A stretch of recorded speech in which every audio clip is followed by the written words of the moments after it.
Twitter as a platform has had a huge role to play in my understanding of the world, right?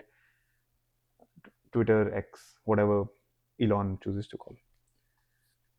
So we decided that we'll be sharing some of the tweets that have really, really affected us, and hopefully our understanding may affect you.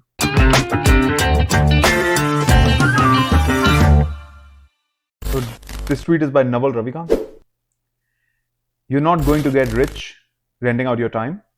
You must own equity, a piece of a business to gain your financial freedom. Would love your thoughts on the tweet. See, I think he speaks a lot about what we believe. I think our beliefs have come through him to a large degree.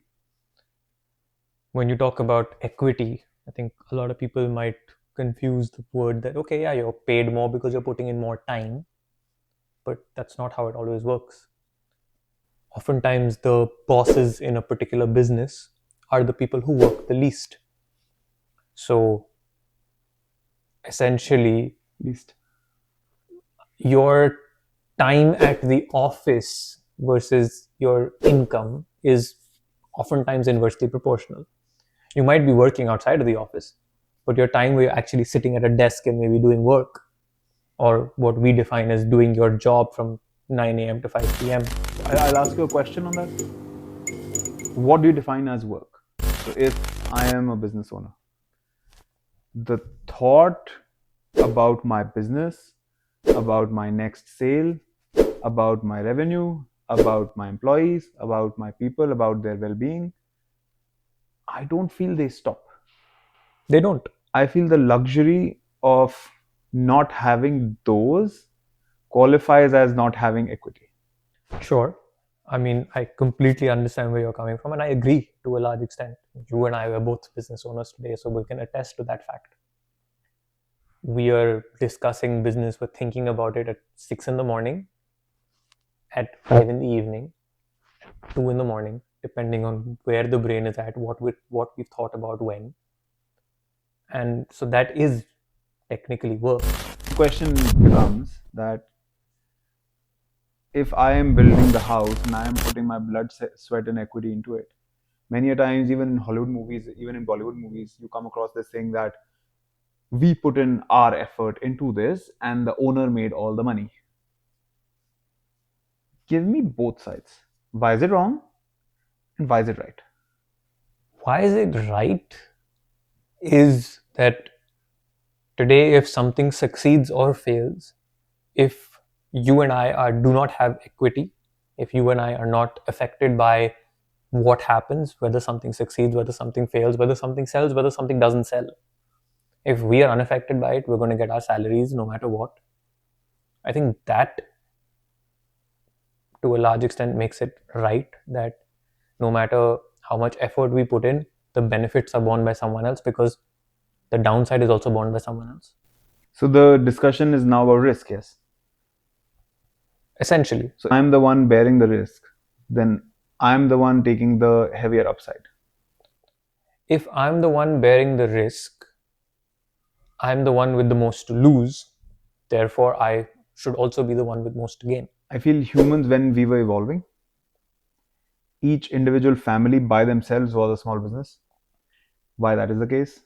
I have to go out, I have to hunt for the animal, or I have to collect the berries, or I have to go out and stake my life in order to get the food for my family, or get water for my family, or figure out the shelter for my family, or I have to be the one protecting the house, right? If I am unable to, I lose my family and my family loses everything. Here, the amount of work is directly related to the kind of output. So if I put in a lot of work and I get an animal, then we all enjoy it. If I just lazy around, I'll never even find an animal to eat or never even find berries to eat, right? So, do you think that work being affiliated with wealth is what is being spoken of here? It is because, as I said, you think about the 40 hours a week that someone puts in at the office and they say, okay, I am putting in so much work. Why am I only getting paid X amount of money? Whereas my manager is getting 2x, his boss is getting 5x, and my the CEO of the company is making 20x. Don't they also aspire to be the same though? So, for example, let's say I am an entry level employee. I am aspiring to be my manager. My manager is aspiring to be his manager, or whatever term they use to highlight that. And then that person is aspiring to be a CXO position, be it CEO, CMO, CFO, C, whatever, right? Everyone is aiming to do lesser work while condemning lesser work. That's the thing, right? Does the manager actually do less work than the entry level employee? See, now, logically speaking, as you started your point, it was that the owner does lesser work than the employee. And now it's the definition of work. I feel that work can be classified into various different regions, and we have like a lot of other tweets for that, which we will go through in like numerous other episodes. This one in particular, I feel the detachment of time to wealth, that detachment is what we call equity. So when that is detached, I work so hard now, not even getting paid for God knows how long, for a bumper prize in the future. Signing an uncertain contract with nature, saying that I'm going to put in everything, I'm going to get haggled by everybody in my life, saying that what are you doing? And do I make $60,000 for 10 years, equating to $600,000?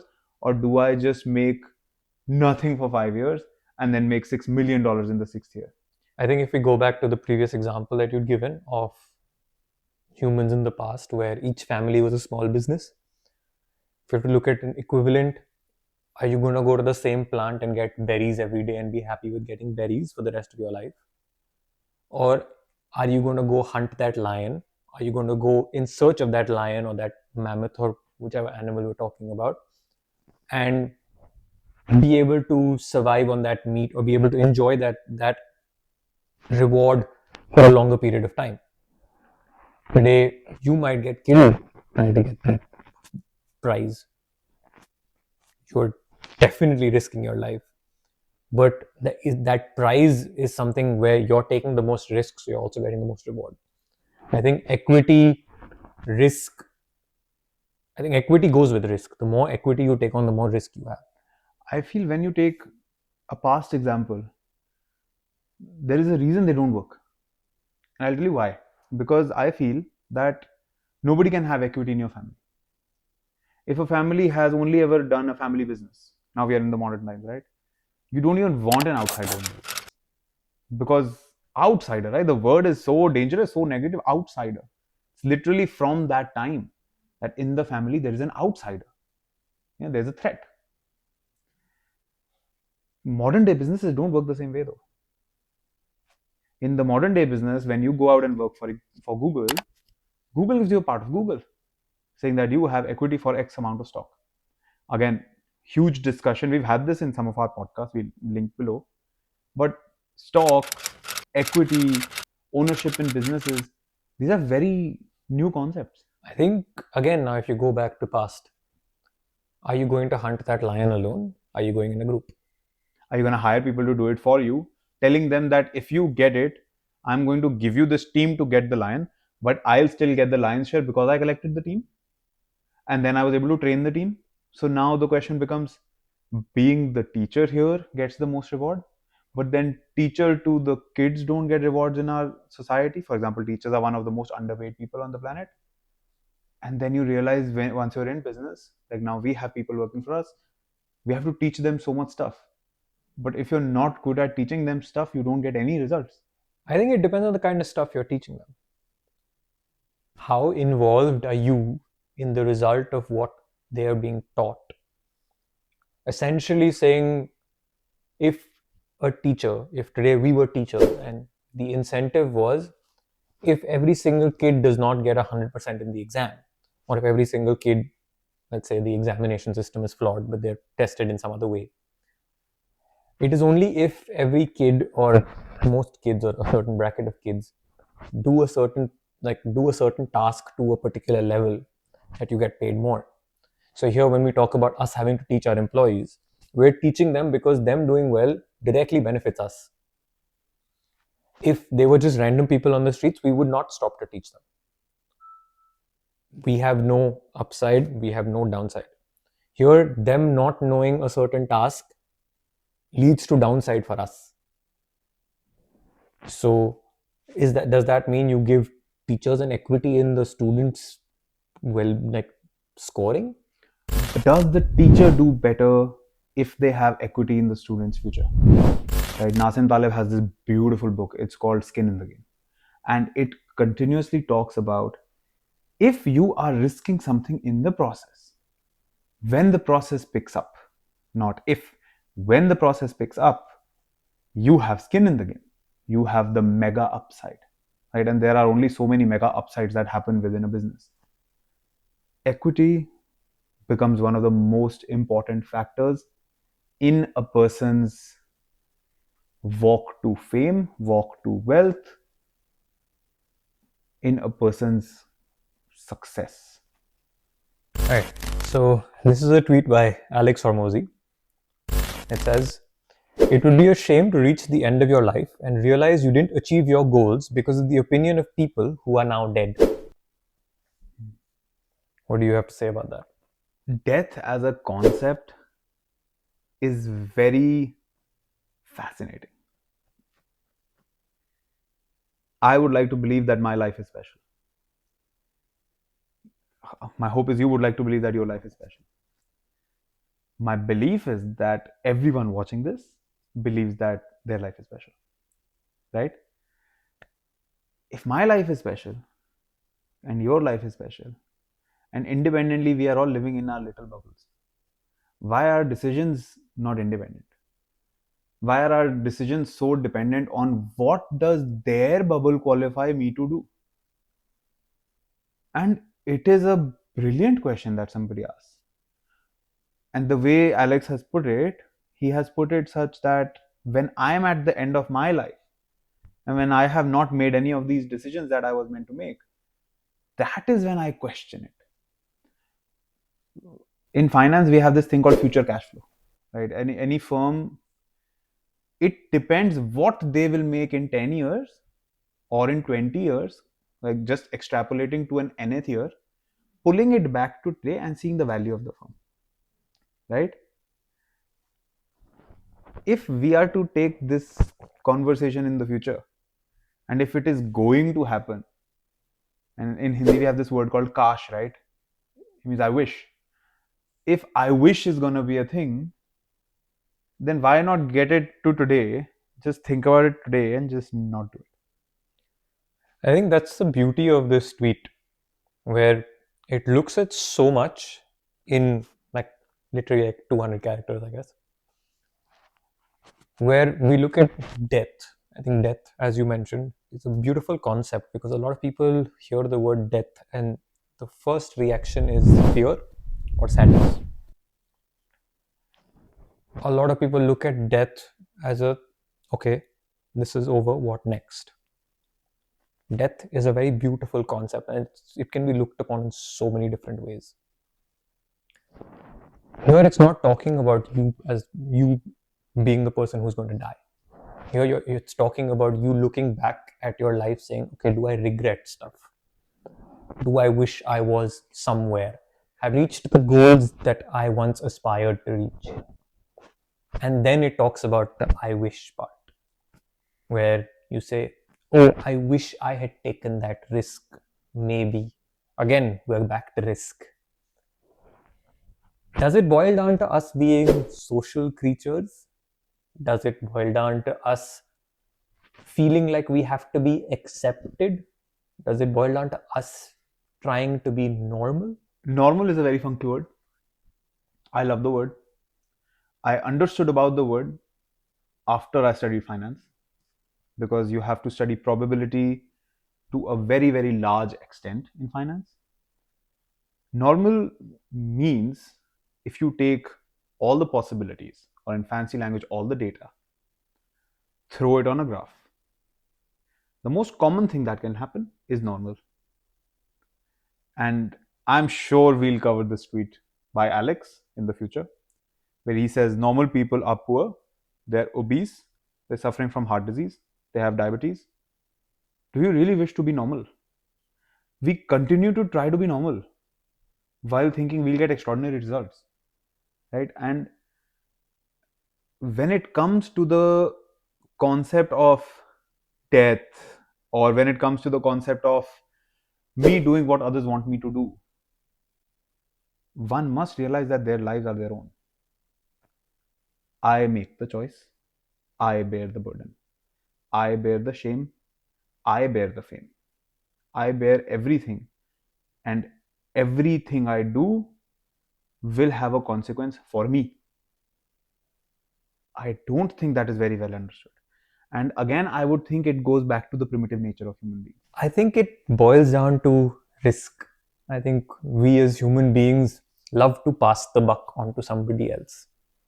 Oh, I wanted to do this, but you told me not to do it, so I didn't do it. Imagine what could have been. We're very escapist in that sense. Well, let's take a real example. Let's talk about what happens in Indian families. A lot of the times, when I talk about primitive societies, who is going to protect me? Only when I'll be accepted into the society will they protect me. We are living in beautiful times where protection is taken for granted, where Protection exists. I think where survival is taken for granted, both of those things. food is taken for granted. I feel like the necessities that we talk about, or the needs that we talk about, where humans have come from until the point that we discovered agriculture, food, water, shelter, clothing. If my family is scared that I will be isolated off of society, I need to do as society says. What is the underlying base of that feeling? It is that society will not protect them. But now we are living in beautiful times where that protection is not a necessity. That protection is already there. It can be taken for granted. Nobody's going to come and attack you in the middle of the night. The risk is no longer death. The risk is maybe I won't have as luxurious of a life as I could in the short run. I would say I think the risk is maybe I will not have as many people around me. Maybe I will not have approval of certain people. I think luxurious life again is something that you make for yourself. What is luxury to you and me might be very different. What is luxury to me might be something that is, the worst punishment that you can get. So luxury, I feel, is each person's own definition. So here again, I feel it's the whole burden of conformity. Are you doing what you are supposed to do? When I got to engineering college, I realized that I am not the only crazy one. Like I have literally opened up my PlayStation 3 and put a cooling gel on it, which was made with toothpaste and some lemon, right? Because my PS3 had that yellow light of death or whatever, and it stopped running. And I was looked at weirdly like, what are you doing? Why are you opening this, right? Then I get to Purdue and I realize that everyone is the same. Why I'm talking about this example is if I'm different and if I want to go out there and if I want to jump into massive volcanoes, take the risk, build the business, make this podcast, make other businesses, make them flourish, dive into ads, do everything and everything that I have seen succeed for other businesses, and realize that those are also human beings who have done that and aim to do that. I don't need a permission system. I don't need the acceptance. And if I genuinely do want acceptance, I will find my people because of things like Instagram, because of things like Facebook, because of things like events that happen on and off, because of the luxuries of bars and because of the luxuries of libraries. If I really do want that support, if I really want a co-founder, there are events to find your co-founder. So it is just about taking the next step of if I really want this, I can find this. How do I go about it? That is the question. I would go back to the normal that you spoke about. I think people like us, people who are willing to take that risk, people who are willing to dive into the volcano, they fall amongst the 1% of people. If you think about it, 1% of the world population is still 8 million people. 8 million people is a lot of people. So we talk about finding your people being accepted. we don't realize how big 1% of the world's population is. You do find your people, yeah. So, what if you were to summarize all your thoughts on the read? I think, again, Alex is one of the people who both of us have read a lot read a lot about. His podcast with Diary of a CEO was one of the first that we watched, and we were like, okay, if this guy can do it, this guy's someone to look up to. And I think getting started is very hard. You and I are asked till date that is the podcast thing your full-time gig? And like, I feel like every second person asks us this question. And I think had we not started, had we thought too much about, okay, I must do this, I must do that, I think a lot of learning would have gone by. And definitely, let's say when I was wherever I was when I was nearing my end of my life, I would look at this as being like one of the goals that I would have liked to achieve. I don't think we've achieved it or anywhere close to it, but we're on the journey. So, do I care about the opinions of people who are saying this is not going to work? No. I feel like our goals are more important. Guys, we would love to know what you thought about our conversation. Get in the comments below, because I'm sure you guys will have so many different thoughts about all of what we have discussed here. If you disagree with us, we even wanted more. Right? Just like kill us in the comments below. Right, let's go. Send us your favorite tweets. Send us tweets that you like so that we can deconstruct those as well.